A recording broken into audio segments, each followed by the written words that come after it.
Hello,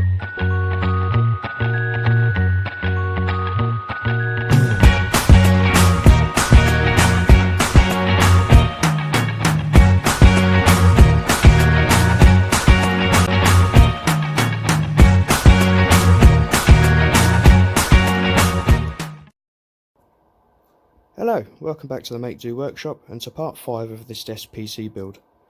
Today we'll be finishing off the main bulk of it. We'll be finally installing the desktop and fixing it securely to the box there, and we'll be installing the legs, and finally we'll see the glass routed in to the top. Now I haven't filmed that, I'm afraid, because I took it round to a friend's house, someone who owns a router, and we've done it over there. I couldn't really film. Anyway, it's done. I'll show you that later. But first things first is going to be finally installing the computer in this thing. As you can see, it's pretty much ready to go. We've got our bits and pieces in here. I still need to install the CPU cooler there and the motherboard standoffs there. But other than that, we're good to go. For the CD drive, I decided to use these sort of L brackets I had lying around in the garage to secure it. And for this thing, I needed some USBs and things for the front. I ordered this on eBay. It was cheap, Chinese, nasty. Everything feels horrible and loose. The USBs all feel horrible. These are rubbish. I hate this cheap plastic that just falls apart, but for now it's going to do the job, and in the future I think maybe I'll replace that with a more quality solution. Anyway, let's get on with our motherboard and PSU. This will be a video for the PC Master Race. Before we get on with that, let's have a quick look at the top here, show you what we've got. So it's upside down on top of the box at the moment. This is the frame that slots into the top of the box. It all holds solid, and then we've got screws along the edge. They screw into this black frame here. I painted it black because you'll obviously see this through the glass, and painted black it sort of blends in with the rest of it. I might carry that forward and do the same thing on the edge of the actual top here. You'll be able to see better once we turn it over and get the glass in how it looks, but I think it'd look better black, matching the rest of the inside. So we'll see about that. Legs, I didn't make the legs, I bought them because they were only £25 for a set of 4. They're ash, they're just the right height, and I think they're going to look pretty good. I quite like. I was trying to find some that were beech so that they matched, but now that they're on, I quite like that there's sort of different types of wood going on. Makes it look different and sort of like it was made in a workshop, so that's good. I like that. I'm gonna see how that looks once it's all flipped over. So the top's ready to go. The edge is routed in on the other side. I'll show you that later, and the glass installed. But for now, we'll make a start on the PC itself. Let's get those standoffs. Or I'll get the holes marked and drilled, and we'll knock those standoffs in. Okay, we're in the house now, and this is the old computer desk which we'll be retiring. As you can see, it's quite small, not really fit for my purposes anymore. I've sort of got this janky solution screwed into the side there with a couple of legs just to extend my workspace a little bit. Well, really just somewhere to stick that huge great tower. It's a massive case, this, but it has got quite a beast of a computer inside. So today we'll be taking all this away. We'll be taking the case out into the garage, the tower, dismantling it and getting all of our components fitted into our new desk PC. I'm really looking forward to getting that in here now and replacing this old thing. It's done me many years of good service, but it's time for an upgrade. Okay, here's our rig in its current home. As you can see, cable management is not really my forte. Let's get all this stuff out here. Let's dismantle this thing. This thing is well overdue a clean. Look at all the dust in this thing. Be great to get all that cleaned out of there. I suppose it's been in this case a couple of years now. Graphics card is equally nasty. Get all that blown out before we install them in our new case. That's it. Goodbye old case. Hello new. I've moved this into the house because now that I'm messing about with these components, it's currently winter here. It's cold, damp. I don't really want to have this stuff outside in the garage. So I've bought the case, the box in, and we're going to measure the holes for the motherboard first. So if you're PC Master Race person, then you'll be interested in what we've got. So we've got a Gigabyte 270 chipset board here. It's a fairly standard one. It's not a sort of major gaming motherboard or anything. It's just, it does the job, but it does support SLI and Crossfire and that sort of thing. For our main boot drive, we've got a NVMe SSD, and it's a 250 gig Samsung. I was happy with that. We've got 16 gig of Corsair DDR4 with space to upgrade to 32 if we need. Power supply. We've got an EVGA 850p2, which is pretty overkill for this build, but I like to have a nice, reliable, quiet power supply in. And graphics wise, we've got an EVGA GeForce GTX 780 Superclocked Edition. I've got a Sound Blaster, even though sound cards are not really necessary these days. Their built-in audio on motherboards is pretty good now. But I had it, so I put it in. Got the Wi-Fi and Bluetooth expansion card there. Cooling. I've got a Corsair 280mm all-in-one cooler. And storage, we've got a Seagate Barracuda 8TB there, and a Western Digital Green 4TB there. So let's get the motherboard offered up into the box, mark the holes for the screws. Number one tip for PC building. Now, I'm not really a carpenter or an electrician or a mechanic or anything like that, but I do know computers. I've built a lot in my time. Number one tip, when you're building a computer, don't forget to put the I/O shield in. This should be the first thing you do, always. The amount of people, myself included, that built their first PC, got all the way to the end, and then realised they hadn't put that in. And if you want to put it in, you've got to take everything back out to do it. So top tip, don't forget that, always do it first. Okay, here's our pieces from the test fit of these whatever they're called, these captive nut things anyway. We tested it in this scrap piece of wood, so I ripped it out and I've used the hole to mark the drill bit here, focus, to mark the drill bit with a piece of tape so that we know once we get to the right depth. I don't know why autofocus is, oh there it goes. Yeah, so we're going to drill, we've got 9 holes to drill. We offered up the motherboard, we marked the holes through the screw holes on there. We're going to drill down to that depth, and then we're going to knock in these standoffs.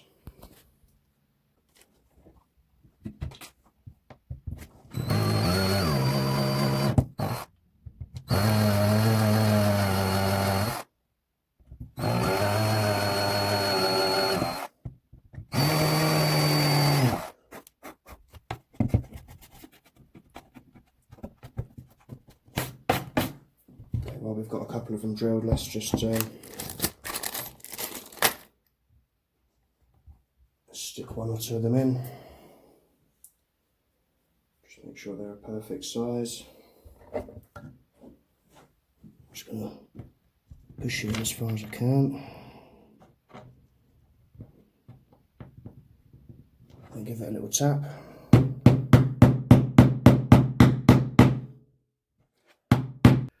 That's what we've got to do. Let's come back when it's done. And there we go, got all our standoffs in. Let's bring the motherboard over. Make sure they all still line up.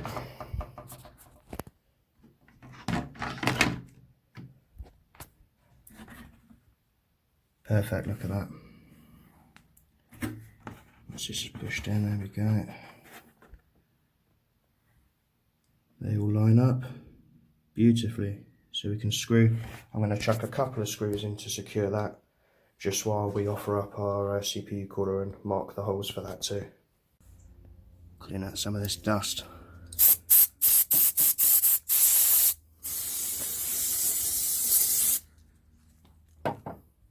Give it a blast with it alongside it.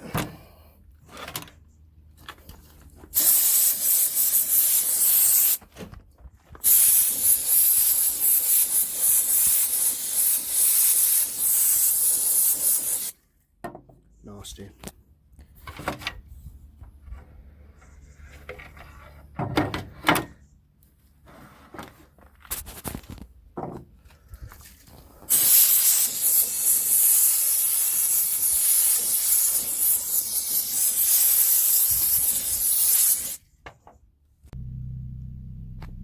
There we go, we've got our radiator installed. I'll come back and put the grills on later. So I've cleaned all of the old thermal paste off of the block and off of the CPU, which is it's a Core i5 7600K, which is overclocked to just under 5 GHz, so it's pretty nice overclock on that. So I'm going to apply a new bit of thermal paste and then we can go ahead and attach our block. I'm using, don't know if you can see that, MX4.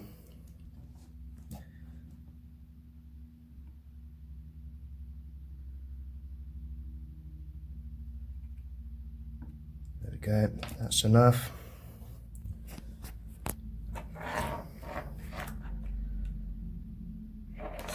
I'll put the camera down, make sure I install this block nice and. There we go. It's nice and secure.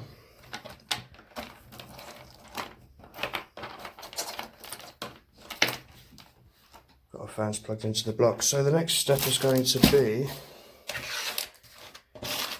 the power supply. Now obviously it's not sat on the bottom, it's sat up a bit, and I've got a foot here to place underneath the power supply. I'll probably just wood glue that on in a minute. But even so, even though there's going to be a bit of a big chunk of space underneath the power supply, I'm going to mount it upside down because there's more on the top for the fan, obviously, to pull through and exhaust out of the back there. There we go, that's all secure. Got our long screws going in from the back.